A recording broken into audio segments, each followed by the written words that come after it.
जब भी subconscious mind को रिप्रोग्राम करने की बात आती है तो हमारे माइंड में बहुत सारे क्वेश्चंस आने लगते हैं कि कैसे हम अपने सबकॉन्शियस माइंड को रिप्रोग्राम करेंगे या सबकॉन्शियस माइंड को रिप्रोग्राम करने का सबसे बेस्ट तरीका कौन सा है, सबसे बेस्ट टेक्निक या प्रोसेस कौन सा है। अब ये सारे डाउट्स अगर आपके माइंड में है तो ये वीडियो आपके ये सारे डाउट्स को क्लियर कर देगी। तो चलिए अब हम स्टार्ट करते हैं कि कैसे हम अपने सबकॉन्शियस माइंड को रिप्रोग्राम कर सकते हैं, और वो भी बहुत आसान तरीके से। सबकॉन्शियस माइंड की रिप्रोग्रामिंग करना कोई रॉकेट साइंस नहीं है जिसमें आपको बहुत ज़्यादा मेहनत लगेगी या बहुत ज़्यादा आपको दिमाग लगेगा। हम अपनी लाइफ में जो भी सोचते हैं या जो भी थॉट्स क्रिएट करते हैं और जिसको हम कंटिन्यूअसली क्रिएट करते रहते हैं, यानी किसी एक सब्जेक्ट को लेकर के, किसी एक थॉट को लेकर के अगर हम कंसिस्टेंसी के साथ सोचते हैं, यानी डेली बेसिस पे सोच रहे हैं, कुछ दिनों तक सोच रहे हैं, कुछ महीनों तक सोच रहे हैं, तो फिर वो चीज़, चाहे जिस चीज़ को लेकर के हम सोच रहे हैं वो चीज़ पॉजिटिव है या नेगेटिव है, जो भी है वो हमारी लाइफ में एट द एंड रियलिटी में मैनिफेस्ट होगी।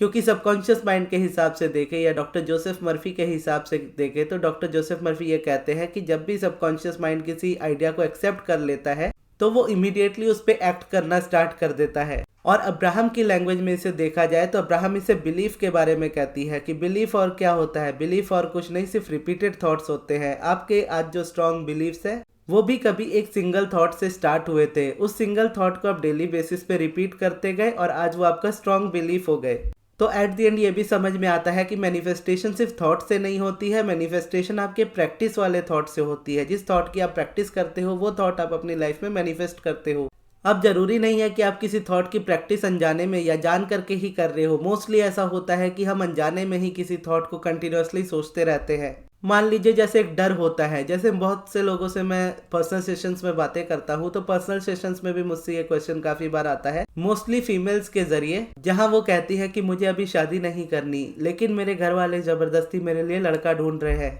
ऐसे में मुझे डर है कि कहीं वो मेरी शादी जबरदस्ती कहीं ना करा दे। अब यहाँ पर अगर देखोगे ना तो ढूंढ ही रहे हैं घर वाले लड़के को, लेकिन अभी तक मिला नहीं है। लेकिन स्टिल क्या है, जो थॉट है माइंड में वो पहले ही एक्टिवेट हो जाता है। अब जैसे किसी पर्सन को ये बात पता चलती है ना कि उसकी लाइफ में वो चीज़ उसको मिलने वाली है या उसको वो चीज़ दी जाएगी जो उसको नहीं चाहिए और ज़बरदस्ती उसको रखनी पड़ेगी अपनी लाइफ में, तो ऐसे में क्या है, मन डर क्रिएट करना स्टार्ट कर देता है। उस डर को डेली बेसिस पे वो रिपीट करना स्टार्ट कर देता है। कहीं कोई ऐसा पर्सन ना मिल जाए जिसके साथ मुझे रहना पसंद ना हो, कहीं मेरी पसंद का पर्सन नहीं हुआ तो, उसकी फैमिली वैसी हुई तो, या वो सही पार्टनर नहीं हुआ तो एक के बाद एक डर वाले थॉट्स को आप प्रैक्टिस करने लगते हो। एक के बाद एक डर वाले थॉट्स आपके माइंड में डेली बेसिस पे आने लगते हैं, एंटर करने लगते हैं, और फिर उसकी झलकियां आपको लाइफ में दिखने लगती है। स्टार्टिंग में आप रिजेक्ट भी करते हो क्योंकि उस वक्त तक आपकी वाइब्रेशन उतनी स्ट्रांग नहीं हुई होती है, या फिर आप बोलो उस वक्त तक आपका सबकॉन्शियस उतना रिप्रोग्राम नहीं हुआ होता है। तो स्टार्टिंग में आप रिजेक्ट करते हो रिश्तों को, लेकिन धीरे धीरे जब वही रेपिटेशन आपका माइंड रिपीट करता रहता है तो एक टाइम आता है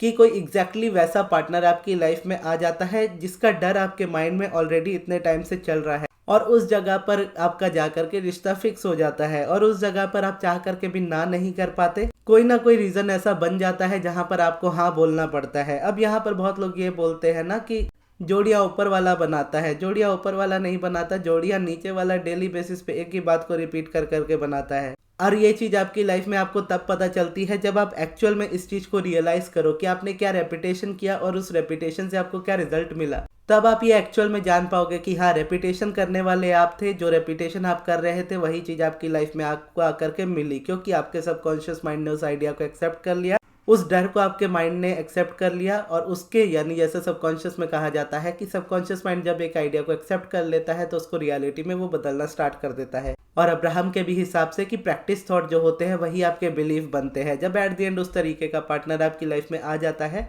तब आप ये चीज़ें बिलीव करने लगते हो कि जोड़ियां ऊपर वाला बनाता है, या आपके हाथ में नहीं है रिलेशनशिप मैनिफेस्ट करना, या आपके हाथ में नहीं है अपना पार्टनर चुनना। और इस तरह के थॉट्स कई चीज़ों से आपकी लाइफ में एंटर कर सकते हैं, जैसे जो चीज़ें हम देखते हैं हमारी आंखों के जरिए, जो चीज़ें हम सुनते हैं अपने कानों के जरिए, और जो हम शब्दों में रिपीट करते हैं वर्बली, इन चीज़ों को हम वाइब्रेशन को एक्शन में लेकर के आते हैं। इससे हम वाइब्रेशन को रिपीट करते हैं और इसी से हम वाइब्रेशन की प्रैक्टिस भी करते हैं। अब अगर आप अपनी लाइफ में चाहते हो कि आप एक्चुअल में सबकॉन्शियस को रिप्रोग्राम करो अपने हिसाब से, अपने थॉट्स के साथ, और अपने थॉट्स की प्रैक्टिस करो, तो कुछ चीज़ें आपके लिए बहुत ज़्यादा ज़रूरी होती है। जैसे स्टार्टिंग में आपको इंस्टाग्राम वगैरह ये सारी चीज़ें आपको अनइंस्टॉल करनी होती है, हटानी होती है, क्योंकि जाने अनजाने में सबकॉन्शियस माइंड में आपके वो चीज़ें फीड हो जाती है जो आप नहीं चाहते हो, सिर्फ आपके रिलेशनशिप वाले सब्जेक्ट को लेकर के नहीं, ओवरऑल पूरी लाइफ को लेकर के ही। आप जिस तरीके की सोच रखते हो, जिस तरीके का आप बिलीफ रखते हो, जिस तरीके की चीज़ें आप देखना चाहते हो, इंस्टाग्राम आपको उस तरीके की और चीज़ें ज़्यादा दिखाता है और बेसिकली उसका रेपुटेशन देता है, एक ही रील को बार बार दिखाता है या एक ही न्यूज़ को बार बार दिखाता है। और जब आप कमेंट्स भी रीड करते हो तो आपके फेवर वाले कमेंट्स उस जगह पे ज़्यादा होते हैं, जिस भी तरीके का आपका माइंडसेट हो उस तरीके को लेकर के। और ऐसे में कई बार ऐसा होता है कि जाने अनजाने बहुत सारे गुस्सा और बहुत सारी नफरत वाली चीज़ें आप अपने अंदर कंज्यूम करने लगते हो, जिस जगह पे ना चाहते हुए भी आप उस वाइब्रेशन को प्रैक्टिस करने लगते हो जो आप अपनी लाइफ में नहीं चाह रहे होते। तो इसीलिए सबसे पहले आप ये चीज़ एलिमिनेट करते हो अपनी लाइफ से, जहाँ पर आपके 3 सेंसेस इस जगह से हट जाते हैं। जैसे आप देख रहे हो रील्स, आप सुन रहे हो रील्स, आप उसे शेयर करके अपने फ्रेंड से उसके बारे में बात कर रहे हो, तो ये 3 चीज़ें पहले एक जगह से आपकी लाइफ में रिमूव हो जाती है। दूसरी चीज़ें, मान लीजिए जब आप यूट्यूब पे चीज़ें देख रहे हो या वीडियोस देख रहे हो बहुत सारी, अब जब आप बहुत ज़्यादा चीज़ें कंज्यूम करते हो तो रेजिस्टेंस तो आपकी लाइफ में एंटर करना ही है, क्योंकि आप जितने ओपिनियंस को देखोगे, जितने सब्जेक्ट्स को देखोगे या जितनी वीडियोस को देखोगे, उतने सारे ओपिनियंस या उतने सारे डिफरेंट पर्सपेक्टिव्स आपको एक ही चीज़ को लेकर के मिलेंगे। अब दिमाग का दही होने में टाइम नहीं लगता। जैसे जब तक मैं अगर आपको बताऊं कि जब तक मैं अपनी लाइफ में लॉ ऑफ अजम्पशन के बारे में नहीं जानता था, मेरी लाइफ में सारी चीज़ें बेटर ही थी।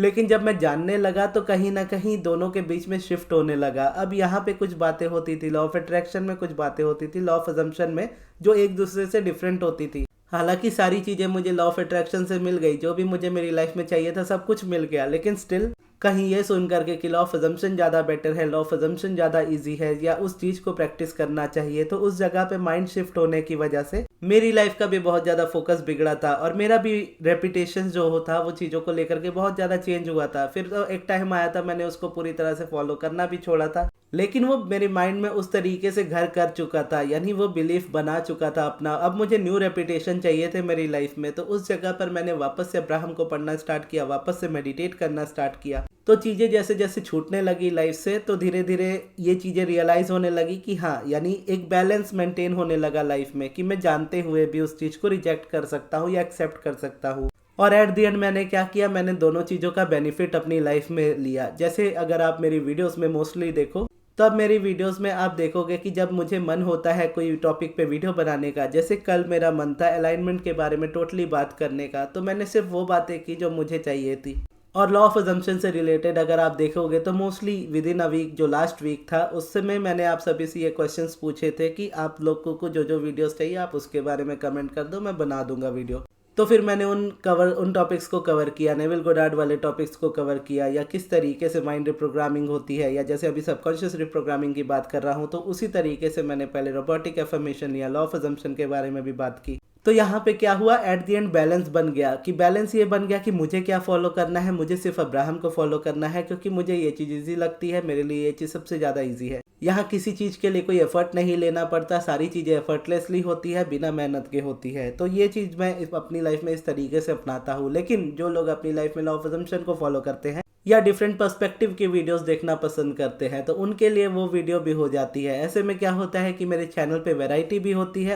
एक ही तरह की वीडियोस नहीं होती है जैसे मोस्टली पहले होती थी, जो कि हालांकि मुझे पसंद है, क्योंकि मैं जानता हूं कि टीचिंग्स एक ही तरह की रहनी चाहिए, तभी जाकर के आपका माइंड रेपुटेशन लेता है। अब यहाँ भी अब अगर आप देखोगे ना, मैं रेपुटेशन की ही बात कर रहा हूँ कि अब्राहम को अगर मैं रिपीट करता जाऊँगा, अब्राहम वाली चीज़ों को मैं रेपुटेशन में लाऊंगा, तो अब्राहम की टीचिंग्स के थ्रू ही मेरी सारी चीज़ें होंगी मेरी लाइफ में, बाहर जाना नहीं पड़ेगा। उसी तरीके से अगर कोई लॉ ऑफ अजम्पशन चूज कर रहा है तो उस तरीके से वो चलेगा, लेकिन बोलेगा कि दोनों तरीके से चल लूँ, तो चलने को तो चल सकते हैं, लेकिन उस जगह पे भी फिर आपको एक ऐसा बैलेंस बनाना होगा जहाँ पे आप एक सिंगल चीज को लेकर के रेपिटेशन कर सको। Basically at the end practice thought आपके काम आने वाले हैं। अब दोनों चीजें कभी ना कभी आपको हेल्प कर देती है, क्योंकि अब जो जान चुके हैं वो माइंड से तो निकाल नहीं सकते, अब उसको रखते हुए ही अपने न्यू बिलीव्स हमें बनाने होते हैं। तो इस तरीके से मैं न्यू बिलीव्स बनाता हूँ, एक थॉट लेता हूँ कि हाँ अब्राहम ट्रूथ है, अब्राहम की स्पीकिंग मुझे ज़्यादा पसंद है, अब्राहम की टीचिंग्स ज़्यादा पसंद है, तो मैं उसके बारे में ज़्यादा पढ़ूंगा, तो वही मैं करता हूँ, उसी को मैं ज़्यादा फॉलो करता हूँ।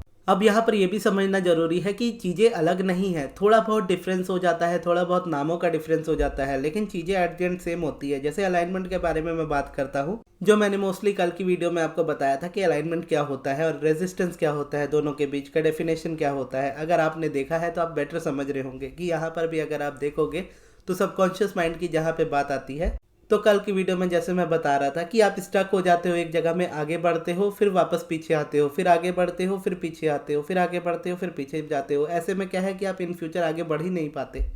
कि किसी चीज़ को करते हो फिर छोड़ देते हो, करते हो फिर छोड़ देते हो, और उस जगह पे आप आगे नहीं बढ़ पाओगे। तो एट द एंड आपका टाइम तो आगे बढ़ेगा ही, फ्यूचर आपका प्रेजेंट बनेगा ही आने वाले टाइम में। तो ये भी एक्चुअल में देखोगे तो अगर आप रेपिटेशन कर रहे हो, एफर्मेशन से कर रहे हो, चाहे आप सब्लिमिनल से कर रहे हो, चाहे आप सबकॉन्शियस प्रोग्रामिंग की बात कर रहे हो, लेकिन एट द एंड क्या हो रहा है कि आप आगे बढ़ रहे हो उन चीज़ों के बारे में बात करते हुए जो आपको चाहिए। तो एट द एंड आप इस जगह पे भी अलाइनमेंट वाली ही रोड पकड़ोगे। लेकिन अगर आप बोलोगे कि नहीं, मैं लॉ ऑफ अजम्पशन को फॉलो करता हूँ और मुझे विजुअलाइजेशन करना पसंद है, तो अगर आप विजुअलाइज भी कर रहे हो तो माइंड ऑलरेडी कुछ इमेजेस क्रिएट करता है। आप उन इमेजेस को रिप्लेस करके कुछ न्यू इमेजेस को अपनी माइंड में क्रिएट कर रहे हो और डेली बेसिस पे कंटिन्यूअसली क्रिएट कर रहे हो, ताकि आपके पुराने वाले जो इमेजेस है वो खत्म हो जाए, न्यू वाले रिप्लेस हो जाए। और ऐसे में जैसे जैसे आप कंसिस्टेंसी के साथ इस चीज़ को करते जाओगे, आप लाइफ में आगे की तरफ बढ़ते जाओगे, और आगे जैसे जैसे बढ़ते जाओगे पीछे की चीज़ें पीछे छूटने लगेगी, जिस चीज़ पे आपका फोकस है वो मैनिफेस्ट होने लगेगा। अगर आप रोबोटिक एफर्मेशन की भी बात करो तो माइंड में कुछ एफर्मेशंस ऑलरेडी आपके चल रहे हैं, कुछ सेंटेंसेस आपके ऑलरेडी चल रहे हैं।